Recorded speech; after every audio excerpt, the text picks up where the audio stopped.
Hizi andiko mbili ni andiko gani unaona kwamba ni super points, ambao na kwamba hii andiko ipo kwenye top? Kifuata hili nitakuwa nimefuata kanuni ambayo Mungu anataka. Mpenzi mtazamaji, assalamu alaikum wa rahmatullahi wa barakatuh. Nakujia kwa mara nyingine tena na kipindi chetu kizuri tena kitamu, ila kipindi kifupi sana. Ila kabla sija kurushia hoja lenyewe, nikuombe kusubscribe YouTube channel yetu ya Upanga wa Radi Online TV. Ni channel mpya ambayo ipo mikononi mwako.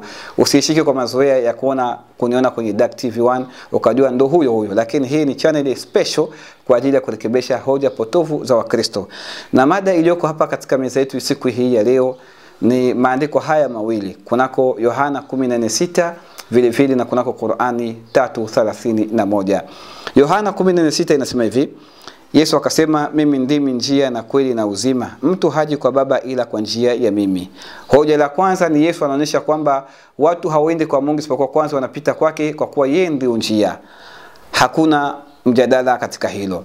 Ila kwenye Qur'ani 3:31 nawe mtume anaambiwa, sema, ikiwa nyinyi mnampenda Mwenyezi Mungu, basi nifuateni mimi, Mwenyezi Mungu atakupendeni na atakufutieni madhambi yenu, na Mwenyezi Mungu ni mwenye kufuta madhambi na mwenye kurehemu. Pointi la pili, Mtume Muhammad sallallahu naye anaonyesha kwamba ikiwa mnataka mapenzi kwa Mungu, Mungu akupendeni, kwanza ni kumfuata Nabii Muhammad. Na ukimfuata Muhammad, Mungu anakusamehe madhambi yako. Kama vile Yesu alionyesha kwamba zama zake kuwa ukimfuata Yesu, ukipita katika njia yake ili kwamba uende kwa Mungu, sharti upite kwake, utakuwa umefika kwa Mungu. Maana yeye ni njia na kweli na uzima. Kwa Muhammad anazungumzia mapenzi baina ya wewe na Mungu wako. Ikiwa utamfuata Muhammad, basi Mungu atakupenda na atakufutia madhambi yako. Swali linakuja, katika haya maneno mawili, hizi andiko mbili, ni andiko gani unaona kwamba ni super points, ambao na kwamba hii andiko ipo kwenye top? Nikifuata hili nitakuwa nimefuata kanuni ambayo Mungu anataka kwangu. Kwa hiyo nikuombe mjaji wangu katika siku hii ya leo kuweza kushare na kusubscribe. Comment yako ni muhimu sana.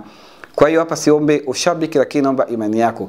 Mapenzi yako uliokuwa nao kwa Yesu onesha. Mapenzi yako uliokuwa nao kwa Muhammad tuoneshe. Na kila mmoja anapokomenti atengeneze hoja, usitengeneze matusi. Ukituambia kwa Yesu ndo bora, tuambie sababu yake ni ipi. Na ukisema kwa Muhammad ndio bora, tuambie sababu yake ni ipi. Maana wote inaonekana kwamba mwelekeo ni kwa Mwenyezi Mungu peke yake. Hawako waungu, lakini wanatuelekeza kwa nani? Kwa Mungu. Natengeneza msemo huu kwa mara ya mwisho. Yesu anasema kwamba mimi ndimi njia na kweli na uzima, mtu haji kwa Baba ila kwa njia ya mimi. Muhammad akasema kwamba, sema, ikiwa nyinyi mnampenda Mwenyezi Mungu, basi nifuateni mimi na Mwenyezi Mungu atakupendeni na atakusameheni madhambi yenu. Maana yake inaonekana kwamba hoja zote mbili zinatupeleka kwa nani? Kwa Mwenyezi Mungu. Lakini hapa super point iko wapi katika maneno haya mawili, ambao na kwamba nikishika kwa hii basi nitakuwa nimefaulu zaidi. Barakallahu fikum wa jazakumullahu khaira fi dunya wal akhirah. Msimulizi wako ni Upanga wa Radi Online TV, mwenyewe Upanga wa Radi. Salamu alaikum.